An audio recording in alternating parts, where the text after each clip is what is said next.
Dentro de pocas horas, en la Cámara de Diputados, se puede determinar a través de una ley la posibilidad de que la última locura guerrillera del siglo quede impune. ¿Por qué?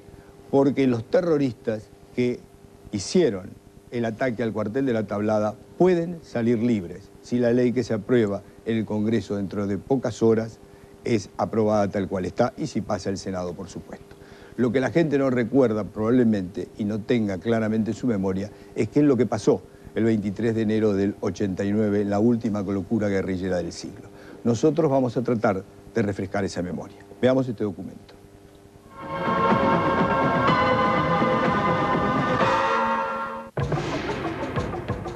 El 23 de enero de 1989, a las 6 de la mañana, un grupo armado integrado por 4 pelotones de 8 hombres cada uno, 2 de ellos comandados por mujeres, apoyados por francotiradores y unos 30 agitadores, entró abriendo fuego por la puerta principal al Regimiento de Infantería número 3 de La Tablada.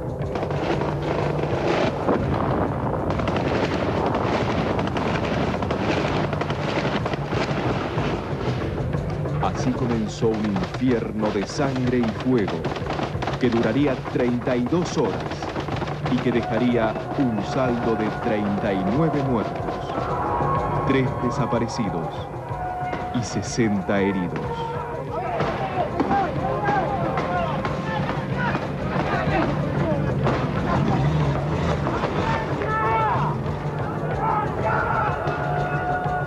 La Tablada. La última locura guerrillera del siglo. A las 5:30 del 23 de enero de 1989, Raúl Soria se disponía a cargar su camión con cajones de gaseosas que debía repartir esa mañana. De pronto quedó petrificado al ver que varios autos lo interceptaban. Varios hombres lo encañonaron y sin darle ninguna explicación, se llevaron el camión. Minutos después, el camión arrancó violentamente con sus nuevos ocupantes. Atrás lo seguían 7 autos. Su destino, el Regimiento de Infantería número 3 de La Tablada. Dentro de esos autos, tratando de dominar sus nervios, viajaban un grupo de hombres y mujeres, integrantes de una pequeña agrupación de izquierda llamada Movimiento Todos por la Patria. Entre ellos iban algunos ex guerrilleros del Ejército Revolucionario del Pueblo, pero también había un albañil, varios estudiantes, un zapatero, una asistente social, una contadora, un periodista y un obrero metalúrgico. La mayoría vestía ropa común, menos algunos que iban de uniforme militar y con la cara pintada. Todos iban fuertemente armados. Eran las 6 de la mañana cuando el conscripto que estaba de guardia vio azorado cómo el camión de gaseosas atropelló violentamente el portón de la entrada número 1 del regimiento. Detrás del camión entraron los 7 autos. Comenzaba el infierno. Comenzaba la locura. Mi esposo estaba haciendo la guardia, ya terminaba casi porque la entregaba a las 7:30 y a las 6:30 de la mañana lo llaman, una vecina de ahí de Tablada, con acento italiano, y atiende él directamente el teléfono. Y le dice que había lo que estaba sucediendo, que por favor fueran. Así fue que tomó el coche, el patrullero fue y cuando llegó creyendo que pues, podía ser problemas internos, entró con los brazos abiertos y los llamó a la reflexión. Pero salió una mujer y a 20 metros le dio el itacazo. A pocos metros del portón destruido, los invasores abandonaron sus transportes y se desplegaron por los jardines que rodean y comunican a las barracas del regimiento. La sorpresa fue favorable a sus propósitos y coparon la unidad. En ese momento ya se podían observar los cadáveres de 2 guerrilleros cercanos a la alambrada y los cuerpos sin vida del subjefe de la unidad y el de un mayor. Sobre el césped llovían panfletos firmados por el nuevo ejército argentino. Eran los mismos que se habían tirado en otros puntos de Buenos Aires. Los panfletos terminaban diciendo: ¡Viva el coronel Seineldin! ¡Viva el teniente coronel Rico! ¡Viva la patria!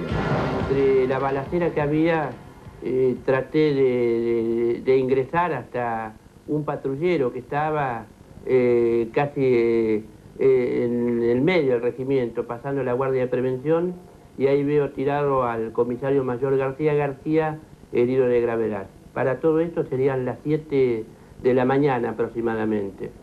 Entonces todavía era muy confusa la situación, porque cuando yo ingreso al regimiento agarro un papel del suelo y leo que grupos de Seineldin, mencionándolo, habían tomado el regimiento.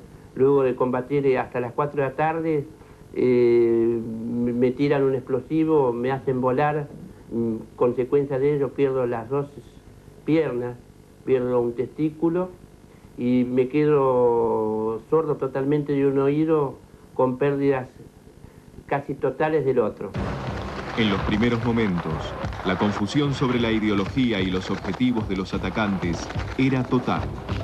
El vocero del presidente Alfonsín, José Ignacio López, declaraba que el ataque estaba íntimamente ligado al coronel Seineldin, quien 1 mes y medio atrás había encabezado una rebelión carapintada. Seineldin, consultado por algunos oficiales sobre la supuesta participación de sus seguidores en el copamiento, respondió extrañado: no sé de lo que están hablando. A las 11:30, todo el frente del regimiento que da a la avenida Crovara fue escenario de un raro combate entre 300 policías de la provincia y los guerrilleros, que se habían ubicado en lugares imprecisos, lo cual generaba tiroteos aislados, más impulsados por algún grito que por un plan de combate. Los policías se apostaban en casas, terrazas o junto a negocios de la avenida, tirando cuando alguien daba alguna alarma o sencillamente cuando cierto impulso así lo mandaba.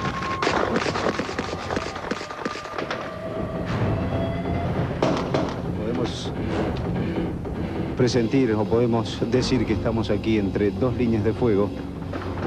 Escuchamos las detonaciones que vienen desde el regimiento, como así también las detonaciones que efectúa personal policial y militar.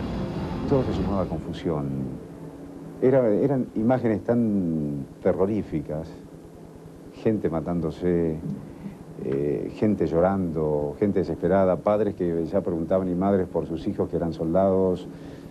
Era algo fue algo muy tremendo, muy trágico. Algunos policías se decidieron a entrar y uno de ellos llegó hasta una puerta lateral, la abrió y de la barraca surgieron 25 conscriptos vestidos con ropa de gimnasia que corrieron hacia el caserío vecino. ¿Quiénes tomaron? Es terrible, no sabemos nada. ¿De civil? Sí. ¿O eran otros militares? ¿Estaban informados falsamente? No vimos nada. Eran pelos largos. ¿Están heridos ustedes, algunos de ustedes?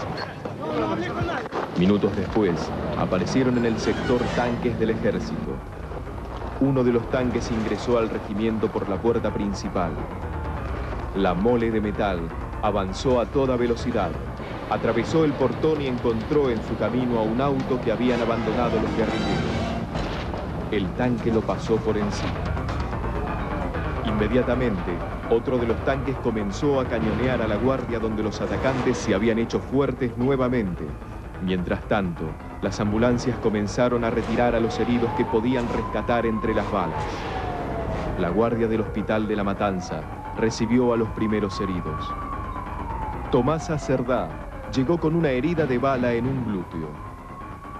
Tomasa estaba colgando la ropa recién lavada en su casilla de Ciudad Evita, próxima al regimiento. También llegó el cuerpo sin vida del conscripto Roberto Tadías. Su hermano había muerto en 1982, cuando cumplía el servicio militar en la Guerra de las Malvinas. El pasto reseco por el sol del verano comenzó a incendiarse y se pudo observar a los cadáveres de algunos guerrilleros que tendidos en el suelo se iban calcinando lentamente. A esa altura de los acontecimientos, ya se había identificado a uno de los primeros atacantes muertos. Era José Luis Caldú, un ex integrante del Ejército Revolucionario del Pueblo. Ya no había dudas de que el ataque había sido organizado por un grupo de ultraizquierda. Los atacantes pertenecían al hasta ese momento inofensivo movimiento Todos por la Patria. Pero ¿por qué estos hombres y mujeres con los más diversos orígenes y ocupaciones habían decidido copar un regimiento militar? ¿Qué los llevó a cometer semejante locura? Unos meses antes, el movimiento Todos por la Patria se había dividido. La incorporación del ex jefe del ERP, Enrique Gorriarán Merlo, que en los 70 se destacó por realizar violentas acciones armadas, había causado una puja interna y la facción encabezada por Gorriarán Merlo había ganado. Pero, ¿quién era este personaje calvo y avejentado que desentonaba visiblemente con la juventud de la mayoría de los militantes del MTP? No puede ser guerrillero a los 60 años. Entonces Gorriarán, la última oportunidad que tenía de tirar tiros era ahí. Porque ya después era un hombre muy viejo que veía mal. Ve mal Gorriarán. Bueno, lo que quise hacer, no yo, sino todos los compañeros que participamos ahí, fue frenar las presiones militares a las cuales el gobierno estaba cediendo permanentemente. Según declaraciones de miembros del movimiento Todos por la Patria, ellos habían recibido la información confidencial de que los Carapintadas iban a realizar un cruento golpe de Estado. Su intención era ganarles de mano, haciéndole creer a la gente que el Regimiento 3 se había sublevado y que el movimiento Todos por la Patria había evitado este levantamiento, generando así una pueblada encabezada por los miembros victoriosos del MTP. Para ello, se apoyaron con los panfletos que respaldaban a Zaineldín y por algunos guerrilleros que iban vestidos como carapintadas. La resolución final del ataque se tomó en la noche del sábado 21 de enero en una quinta de Moreno. Los atacantes fueron en sus propios autos y con sus documentos. Después de la batalla, en la mochila de un guerrillero muerto se encontraron cassettes, libros y un esquema del operativo con los apodos y nombres de pila de los participantes y sus funciones. Algunos guerrilleros que estuvieron allí, en sus mochilas le encontraron sándwich. Entonces uno se pone a pensar, pero si van a tomar un cuartel, ¿es posible que una persona o un guerrillero preparado concienzudamente se lleve sándwich en su mochila como si se fuera un picnic? ¿Tenían los atacantes conciencia de lo que iba a pasar? En general, las armas eran bastante viejas. Daban la impresión de haber estado enterradas. La madera de las culatas estaba llena de tierra y herrumbre. Algunas habían sido reparadas con piezas caseras. Pero también llevaban motorolas, 2 ametralladoras Uzi, 2 lanzagranadas y 2 RP2 antitanque. A las 13:25 comenzaba un ataque a granel con los cañones de los tanques haciendo punta. Pero unos minutos más tarde se produce un desbande de policías y soldados debido a que los guerrilleros respondían con disparos de mortero. A las 14, un cañón antiaéreo de 30 milímetros disparó contra el casino y voló completamente una ventana desde donde un poco antes partieron algunos disparos de fago.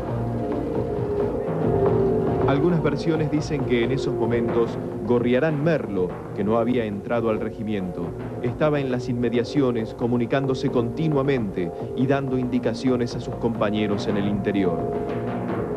De pronto, un disparo de mortero cayó sobre un grupo de policías y militares que estaban al descubierto. La reacción fue tremenda. Todos, militares y policías, dispararon con furia hacia donde supuestamente estaba el atacante. A las 14:30 se produjo el primer cañonazo hacia la guardia. Le siguieron 35 más. La guardia comenzó a incendiarse y más tarde se derrumbó el techo. A las 15:15 la sensación térmica era de 37 grados. El calor era espantoso y el humo hacía que fuera muy difícil respirar. El fuego se concentraba sobre el sector de guardia y calabozos. De pronto se escucharon gritos desde ese sector que estaba en llamas y súbitamente salieron de allí con las manos en alto algunos hombres. Eran los primeros guerrilleros en rendirse. Mientras eran trasladados, se escuchaban los gritos de policías y soldados sedientos de venganza que pedían que los maten.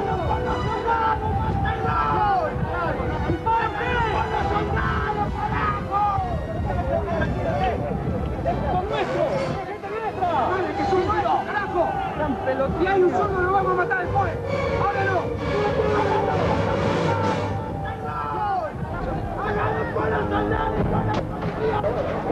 Al caer la tarde continuaban los tableteos de las ametralladoras, los disparos de morteros, los cañonazos, y así continuarían durante casi toda la noche.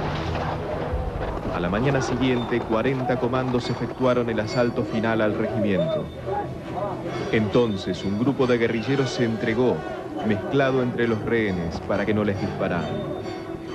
Según pudo probar la Comisión Interamericana de Derechos Humanos de la OEA, 9 de esos guerrilleros detenidos fueron ejecutados después de haber sido arrestados con vida.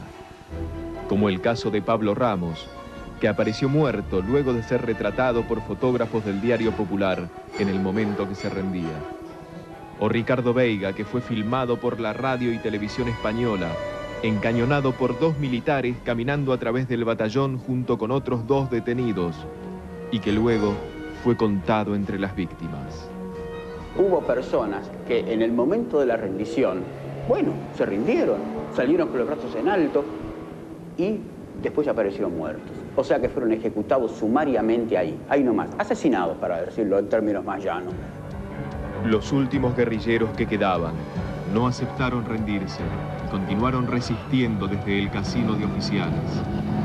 Los comandos entraron lanzando granadas y con fuego de palo. Después de unos minutos, el regimiento quedó en silencio.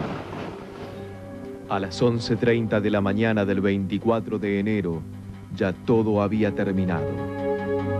Fueron 32 horas de un infierno de fuego y sangre.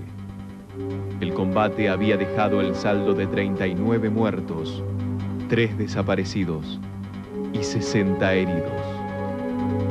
Era el trágico final de la última locura guerrillera del siglo.